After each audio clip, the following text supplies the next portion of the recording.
Kıymetli izleyenlerimiz, bugün Türk dünyasının kalbi burada atıyor.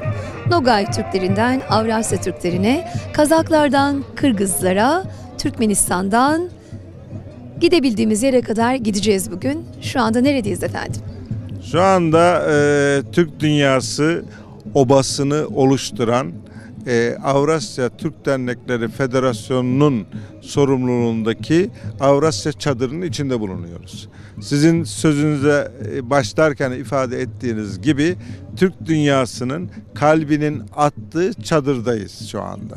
Bu çadırda sergilenen eşyalar her biri bir başka Türk yöresine, bir başka Türklerin yaşadığı coğrafyaya ait bütün kültürel objeleri, örneklerini bulabileceğiniz bir çadır burası. Burada Uygur, Kazak, Türkmen, Kırgız, Azerbaycan, Karapapak, Nogay, Kırım Tatarı, yani velhasıl Adriyatik'ten Çin Seddi'ne derler ya veya Altaylardan Tuna'ya derler ya, işte bu 15 milyon kilometre karelik Türk coğrafyasının bütün renklerini, bütün güzelliklerini, bütün bu lezzetlerini, bütün bu ikramlarını bu çadırı başta olmak üzere obada kurulu 16 çadırın içerisinde temsil etmeye, sergilemeye çalışıyoruz. Evet, yiyeceklerden özellikle işlenmiş olan nakışlara, kilimlere, minderlere kadar çok farklı bir kültür var. İnanın nereye bakacağımızı şaşırıyoruz. İşte şurada fesler var, başlıklar var bizim Türk dilinde. Onlara ne deniyor? Bir de onları falan açıklayalım efendim. Çok önemli çünkü. Onlar şurada gördüğünüz doppaları görüyorsunuz. Doppa diyoruz. Kalpak diyoruz. Mesela şurada Kırgız kalpağı var, başlığı var. Kazakların kalpağı var. Afganistan Türkmenlerinin, Kırgız Türklerinin, Kazan Türklerinin, bu taraflarda Özbeklerin doppaları var, baş giysileri, Uygurların baş giysileri var, Kırım Tatarlarının baş giysileri var. Şu mesela Afganistan Türkmenlerinin gelin giysisi. Şurada gördüğünüz Güzel bir başlık o. güzel bir başlık. Hala devam ediyor mu? Devam ediyor. Yani burada zengin aileler özellikle malı mülkü olanlar tabii ki kızlarını evlendirirken, gelin alırken tabii ki verdikleri hediyeler de hayli hatırlı oluyor. Bizim Güneydoğu Anadolu'da rastlarsınız bu düğüne. Altın kemerler vesaire takarlar. Bu da gümüş işlemedir. Tamamıyla gümüş işlemedir. Tabii bunun altını da var. Daha zengin olursa elmas ve yakut vesaire taşlarla süslerler. Burada yani esas önemli olan kültürleri biz buluşturuyoruz. Yani şuraya baktığımızda şu çadırdaki minderinden döşeğine, yastığına, kilimine, körpesine baktığımızda Türkistan'dan gelen soydaşlarımız da Anadolu'daki soydaşlarımızın aslında çok fazla bir farkları olmadığını görüyor. Yani döşektir, minderdir, körpedir, ne derseniz deyin adına aynı şeyi kullanıyoruz. Renklerimiz aynı. Sizin şu giydiğiniz kostümün kökeni Orta Asya'ya dayanıyor. Türkistan topraklarına da, hanımefendi ta Ulupamir'den gelmiş. Oranın Kırgız Türk'ü, ama bunun ataları, evlatları, babaları ne zaman gelmiş? İşte 1000 yıl. 1000 yıldan evvel gelmiş. Yani Sultan Alparslan'dan evvel biz 1071'de Anadolu'ya girmemişiz. Ondan daha evvel 300-400 evvel gelmişiz. Biz onların evlatlarıyız, onların çocuklarıyız. Dolayısıyla bu etkinlik sayesinde, bu etnospor festivali sayesinde, atasporları etkinliği sayesinde ne yapıyoruz? Kültürleri aslında birbirine aynı olan kardeş kültürleri kaynaştırıyoruz, buluşturuyoruz. Buluşmasına vesile oluyor şuradaki ortam. Çadıra ilgi nasıl hocam? Çünkü şu an Türkiye'nin dört bir tarafından gelen, illerden gelenler de var. Türk dünyasından katılım da çok fazla bugün etnosporda. Bizler inanın koşarak çalışıyoruz. Çok kıymetli kültürler, çünkü bir daha belki denk gelmez, yakalayamayız. Ekranları taşımaya çalışıyoruz. Tabii şu var, yani bu tür festivallerdeki ilginin artmasına sebep olan amiller var. Nedir onlar? İşte televizyondaki en başta Diriliş filminin oynanmış olması, Diriliş filminin 2 yıldır sahne alıyor olması halkımızın tarihine olan sevgisini, bakışını değiştirdi. Merak uyandırdı. Şimdi çadırla işte ya diyor, obaya ilk girdiğinde çadırın içerisine ilk adımını attığında ya Diriliş filmi işte bu çadırlarda çekiliyor. Diriliş filminin sahnesini buraya mı taşımışlar? Allah Allah, bizim atalarımız babalarımız böyle mi yaşıyor filan ya soruyor ve kendi kimliğini arıyor çocuklar. Kimlik arayışı var. Kimlik arayışı var. Yani evet diyor, yani mesela Güneydoğu Anadolu'da gelen bir vatandaşımız bana şunu dedi. Ya dedi, yanında herhalde hanımı. Hanım dedi ya aynı şeyleri kullanıyoruz dedi. Dedim tabii ki aynı şeyleri kullan. Ben dedi Kürdüm dedi, bak adam Kürdüm dedi. Dedim Kürt olabilirsin, yani Kürtle Türk olmanın aynı coğrafyada aynı kültürü paylaşıyoruz. Demek ki ortak bir kültürümüz var. Ortak bir medeniyetimiz var. Yani ekmeğe bakıyor, nana bakıyor, çoğu şeyler aynı. Mesela şu Erzurum ketesine benziyor.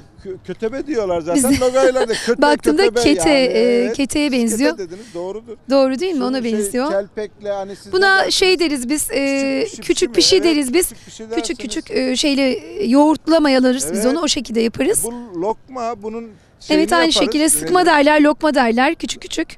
Tatlısı Evet. olur. Şerbetlersiniz, şekerli lokması olur veya işte bu tür sade şey olur. Bunun peynirlisini de yaparlar. Burada mesela burada şu Konya şekeri. Konya şekeri Mevlana'nın. Mevlana'nın da kökeni Yesevi'ye dayanır. Yesevi nereden Ahmet gelmiş? Yesevi'den beri Türkistan Anadolu'ya. coğrafyasından gelmiş. Yani bu da sevgi şekeridir. Bu da Türkistan coğrafyasının şeyidir. Şu da Uygurlara ait cevizli bir şey. Leblebi. Bu da aynı şekilde Anadolu kültürüyle, yani Türkmen kültürünün aynı olduğunun bir göstergesi. Tokat'ta mıydı? Çorum'da mıydı? Var. Ama Türkmenlerde de var. Denizli'de de var. Kütahya'da var. Evet. Yani şurada gördüğünüz her şeyin Anadolu'da bir karşılığı var. Siz ilk dediniz, ne dediniz? Hünnap dediniz değil mi? Evet. Evet, burada küçük. Şöyle gösterelim. Evet. Türkiye'deki ünlü haplar daha küçük. Sanki bunlar biraz fazla gelişmiş.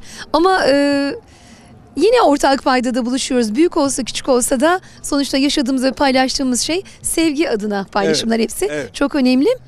Burada zaten küçük küçük bu ikramlarımızla insanlara bu nedir? Bu bayram sofrasıdır. Yani Şunu da soracağım hocam unutmadan. sadece hamur elde açılan bir tür ne diyoruz? Bunun karşılığı Türkiye'de var mı yok mu bilmiyorum ama Kızgın yağda kızartılmış kızgın gibi. yağda, Değil mi? evet, Öyle hamuru görünüyor. açıyorlar, bir Evet. şekil veriliyor. Ondan sonra şeye atıyor. Kızgın yağın içerisine atıyor ve sanza dedikleri bu şey meydana geliyor. Bunun kayıkçı dediği şekerlisi de var. Şekerli yapılanı da var. Yani bunlar bayram Özel sofrasında özel ikramlar bunlar ve zahmetli iş bunlar. Ciddi zahmet. Hocam Elle değil. açılıyor. Elle açılıyor bunlar. Bunun bir de yemeğini de yaparlar. Lamen dedikleri bir yemek vardır. Yemeğini bunu hani İtalyan makarnası diyoruz ya, onun kökeni bizim Türkistan coğrafyasına ait. Past diyorlar İtalyanlar. Nereden geldi bu makarna? Makarnanın üzerine ne koyuyor? Sos koyuyor. Veya herhangi bir et koyuyor, herhangi bir başka bir şey koyuyor. Değişik adlarla tarif ediyorlar. Makarnanın kökenine baktığınızda kim getirmiş? Marco Polo getirmiş. Nereden getirmiş? Çin'de ve Doğu Türkistan'da, Değil mi? Türkistan coğrafyasında kalmış, getirmiş. Mesela pizza diyorlar. Pizzanın kökeni de bizde. Aynı. Boştan deriz. Yani etli ekmeğimiz var bizim yuvarlak. İtalyanlar bunu geliştirmiş, adına pizza olmuş. İtalyanlar yapınca bir nimet oluyor da bizimki niye olmuyor? Vallahi bizim nimetimiz de başımızın tacı. Tacıdır. Şimdi nimetimiz deyince hemen analarımız var. Onlar da başımızın tacı efendim. Hemen ona mikrofonu uzatacağız. Hocamıza çok teşekkür ediyoruz kıymetli bilgiler için. Merhaba, sizi tanıyabilir miyiz? Evet, tanıyoruz. Benim ismim Tatlı Tanyeri. Bizim geleneklerimiz şu, hepsi biz aynı. Kırgızlıktan, biz Kırgızız, Türk Kırgızı. Geleneklerimiz, yaptıklarımız ne olursa. Nerede oturuyorsunuz? Biz Ulupamur köyünde oturuyoruz. Evet. Oradan geliyoruz. Yetminlikleri de burada yapıyorlar. Burada hepsimizin geleneklerimiz aynı. Yani yapıyoruz. Türk dünyasının kalbinin attığı yer dedik ya, Kırgızlardan Kazaklara geçiyoruz efendim. Merhaba, nasılsınız? İyiyim, teşekkür ederim. Siz nasılsınız? Çok teşekkür ederim. Sizi tanıyabilir miyiz efendim? Merhaba, benim adım Münevver. 20 yaşındayım. Kazak kökenliyim. İstanbul'da yaşıyorum. İstanbul'da yaşıyorsunuz. Kazakistan'a gittiniz mi hiç? Evet, küçüklüğümden beri sık sık giderim. Hatta bu sene de gideceğim. Kazakistan'da, özellikle Almatı şehrinde daha sık bulundum. Anne tarafım Kazakistan'da yaşıyor. Annem zaten Kazakistan yerlisi. Oradan buraya üniversite döneminde gelmişti. Öyle babamla tanıştılar. Öyle Kazakistan'ı severim. Çok doğası çok güzeldir. Yemekleri çok güzeldir, çok çeşitlidir. Etnospor'u nasıl buldunuz bu yıl kültür festivalini efendim? Öncelikle insanlardan bu kadar ilgi gördüğümüz için çok mutluyuz. Hani bu kadar yoğun bir ilgiyle karşılaşacağımızı beklemiyorduk. Onun dışında çok birleştirici bir etkinlik olarak gördüm. Çünkü burada hani her coğrafyadan, her kültürden insanla çadırlar yan yana duruyor ve böyle minik bir dünya gibi bir yer aslında burası ve gerçekten çok hoş. Koskocaman dünyanın içerisinde bir nefes kadar yakın olmak isterseniz olursunuz aslında.